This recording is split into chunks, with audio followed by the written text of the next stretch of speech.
Welcome to the Defense and Aerospace Report. I'm Vago Muradian here at the Heritage Foundation think tank up on Capitol Hill to talk to one of the nation's leading experts on North Korea, Bruce Klingner, who's operating without pretty much any sleep. Bruce, you've only spent more than 30 years preparing for this moment. It's a big game. For the big game. Obviously, a historic meeting between President Trump and Kim Jong-un. There was a lot of great symbolics where he arrived earlier to pay deference to the elder. The body language was in a lot of ways right. But from your standpoint, what was accomplished, what was not accomplished, and what are potentially some bad precedents? Because you voiced your concern a little bit about how we're getting off for this, getting off in this relationship. Right. There's a lot of focus has been on the substance, the fact that it's a historic first ever meeting between a U.S. Leader and the North Korean leader, the deference, all that. I focus more on sort of the documents, what actually came out of this. And the joint statement I found extremely disappointing. The administration had hinted that North Korea was coming over to not only the U.S. view of CVID, comprehensive or complete, verifiable, irreversible dismantlement, but that's also required under UN resolutions. But we saw no movement at all. And so there were four main pillars in the joint statement, each one of which had been in previous commitments and agreements with North Korea. And in many of those previous agreements, they were stronger, they were more encompassing. And of particular note, the denuclearization section was stronger in a September 2005 six-party talks joint statement. So there was also no talk about verification or human rights, at least in the joint statement. And I should point out that even though we're at one of the nation's leading conservative think tanks, you've been an equal opportunity critic. So you were critical about stuff that the Bush administration was doing wrong, as you were for the Obama administration, and as you are in this instance. So I can vouch for Bruce's nonpartisan bona fides in this. What did the president make a mistake by giving away exercises and pretty much agreeing to the North Korean line that they're provocative and effectively surprising our most important ally, the South Koreans, who were surprised by this, and actually, in fact, the Japanese were surprised by this as well in an the U.S. military. So was that a big mistake that the president made? I think it was. For several years, North Korea has been pushing what we call a freeze-for-freeze proposal. They would freeze their nuclear and missile tests in return for the U.S. and South Korea freezing our military exercises. Washington and Seoul correctly rejected that every time because, in essence, North Korea was trying to negotiate something they didn't legally possess. They're not allowed to do nuclear and missile tests under the numerous UN Security Council resolutions, whereas the U.S. and South Korea can do military exercises. And also, there was no constraint on North Korea's own very large conventional military exercises called the summer training cycle and the winter training cycle. So it was sort of an apples and oranges kind of proposal. A more logical one would be constraints on both military exercises, North and the Allied, but North Korea hasn't done that. So what the president did was really give in on our half of that proposal without getting anything in return. That North Korea didn't even codify their existing self-imposed moratorium on nuclear and missile tests, though not allowed to do that under resolutions. So we didn't really get anything in return. And the problem with the abandoning the exercises is it can degrade Allied deterrent and defense capability against the North Korean conventional nuclear and missile threat.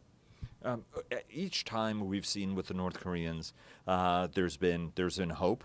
There were positive signs. They were made in the Clinton administration. They were made again during the Bush administration. The Obama administration took a different position. Faced criticism for not having been taken more action. But what's next in this cycle, given that the North Koreans historically have been the one that have taken advantage of Western leaders or South Korean leaders who want a deal, but ultimately always renege on it. What do you think the next steps have to be here? Well, I've seen 8 international agreements with North Korea all fail. It wasn't because we weren't doing a unique approach to it. It was because North Korea always either cheated or failed to fulfill their obligations. And what I've always been critical of the previous agreements was for 2 things. One was a very short, very vague text as compared with the very detailed detailed text of arms control treaties we had with the Soviet Union. Those arms control treaties very clearly delineated everyone's responsibilities in just almost painful detail, defining the terms, defining how things were considered destroyed, inspections, et cetera.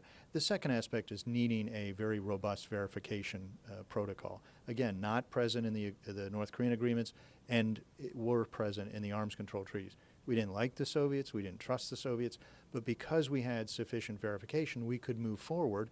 We had either the opportunity to catch them cheating, or the verification, if you do challenge inspections and you don't find anything that's outside of the parameters of the agreement, well, then it's a positive. It's a confidence and security building measure. But if you don't have those measures, you really don't have an agreement. So what I'm hoping for, I had hoped for it in this summit, but at least in the follow-on, is moving towards very clearly delineated text and a sufficient verification. There were numerous people you and I have known who were almost ready for Swiss citizenship with the Soviet Union in terms of how much time they would spend in Geneva trying to hammer out some of those agreements with their Soviet counterparts in terrific detail. The president is taking credit for this. There are those who are giving the president credit for this, but there are others who see that Kim is actually the guy who's been driving the train on this. Who do you think is driving the train on this, ultimately, from your perspective as somebody who's watched this so closely? Not trying to put anybody down, but realistically, who's driving this train, and how do we need to think about what's next in these talks? Right. Another analogy is people ask who's in the driver's seat, Trump or Moon or Kim, which kind of raises the image of three drivers and three cars hurtling towards an intersection, each one, convinced that they have the right of way and the other two will yield. Well, maybe you can get all three cars squeaking through the intersection, or you have a horrendous pileup, and also sort of Trump, like a typical man, refusing to ask directions from anyone. So, I think in a way there's a perfect storm of factors. The hawks, the doves, and the pythons will all claim credit. The hawks will say it was the threats of war that drove Kim to the table. Perhaps it had more impact on the South Korean leader than the North Korean leader. The doves will say after 10 years of ignoring us, you're finally listening to the need to go back to diplomacy. The pythons will say that it's the pressure, the squeezing North Korea through sanctions that finally brought them in. I think it's a combination of all of those, but even that's a bit too U.S.-centric. It's, as you're pointing out, the Kim Jong-un, he is doing things differently than his father, sort of the same game plan, but just, I think, a little bit better PR, a little more effectively. He's sort of doing it on steroids, a charm offensive. Moon Jae-in clearly is trying to be not only a messenger, but a mediator between the two sides. And maybe even just the fact that the Olympics were in South Korea facilitated the movement by North Koreans to meet with senior South Koreans. So I think really there's a lot of factors which brought us to where we are. So what's next? As we look at this, there are some folks who are saying that, look, there are positive steps in general. I think the mood very much is, to be careful. But what's next? Well, there are going to need to be follow-on meetings, and the president last night even saying that maybe next week there will be meetings. We don't know if that's at the Pompeo level or Song Kim or other level. You really need to put hefty meat on this very spindly skeleton. The joint statement is very flawed, but we need to put a lot more detail into it. And the problem is so far North Korea hasn't indicated that it's willing to accept CVID. They're still using their definition of denuclearization, which they see as global arms control, not unilateral disarmament. And as a self-professed member of the nuclear club, they'll go to zero when everyone else goes to zero. So really a wide chasm between their view of denuclearization and the rest of the world. I don't necessarily want to tie this to what happened at the G7, but have talked to diplomatic sources of mine, and they said, look, part of the concern was that the president was going to bend over backwards for a deal to show gain where none was seen with some of our G7 allies. Mm-hmm. But the broader concern was that of negative surprise, that our European allies saw that, the Japanese now saw this, and the South Koreans. Is there a broader issue? You talked about homework. Normally these sorts of summits, there's a lot of consultation, there's a lot of discussion. Folks like you are brought in large numbers before, which has been something that happened to you on a bipartisan level, a lot less this time around. Is there an issue with strategic surprise coming from this administration that's potentially negative over the long term? Because even our closest allies want to be surprised, would like to be surprised less than they're being surprised. Right. Well, I think there are a couple of things. President Trump sort of embraces the idea of being unpredictable. He thinks it gives him leverage when he does negotiations or sort of what he sees as business deals between countries. So it's hard to predict an unpredictable president. And also there's the administration has had a lot of trouble with message control. We have, conflicting messaging or policy proposals from State Department versus NSC versus the President. The President has often been on many sides of the fence at once. So it's sort of hard to keep track of what U.S. policy towards North Korea is, even on a daily basis. The President will talk about fire and fury, then he'll talk about being honored to meet with Kim Jong-un, who's on the U.S. sanctions list for human rights violations. So I think the summit, the expectations were being lowered, the bar for success was being lowered, so that it became what I'd call a BFF summit, best friends forever. So by establishing a friendly relationship with Kim, like Trump did with Xi Jinping a year ago, that's seen as success. So establishing the relationship, which will then lead to better deals. We'll have to see if that strategy works. But what about the notion of surprising your allies? How serious an issue do you think that is ultimately? I think it's very much a factor, and we've seen that certainly with South Korea and Japan. If you think of just the last few weeks, Shinzo Abe, the Japanese Prime Minister, was seen as having the best relationship of any world leader with Trump. He had made a great effort to become friends and sort of kowtow to President Trump. Lose at golf, that was one of his guidances. Right. Yeah, I think. And so, he saw they were shoulder to shoulder on a very firm policy on North Korean pressure. Well, then all of a sudden, Abe's walking alone, and Trump is now going the other direction, sort of more towards a Moon Jae-in engagement. So Abe felt out in the cold, and that led him to sort of rush to a summit here in order to get a public affirmation by Trump that short-range and medium-range missiles would be included in the discussions, not just the ICBMs that threaten the American homeland. And then he had another rushed summit to get Trump to publicly sort of commit to raising the Japanese abductee issue. And let's ask, the big guy who either shapes or doesn't, depending on how you look at it, the Chinese, who also say Dennis Rodman. But yeah. Dennis, no. In all fairness to the basketball great, I wasn't going to drag him into this. But you're more than welcome, Bruce, to try to tell. He did try to muscle his way into the summit. Yeah. Talk to us a little bit about the Chinese, because the Chinese have been key in this. At least in the build-up and some of the discussions to it. Kim visited Beijing twice to talk to Xi. On the other hand, the Chinese also have been left feeling a little bit out in this. Talk to us about the China factor and how that plays out over the near to midterm as well. Well, they've always been pushing for dialogue instead of confrontation, and they take what I see as a value-neutral position. North Korea will attack the South or threaten, and then China will say, well, can't you two Koreas just get along? And it's only their Korea that's acting up or threatening or attacking.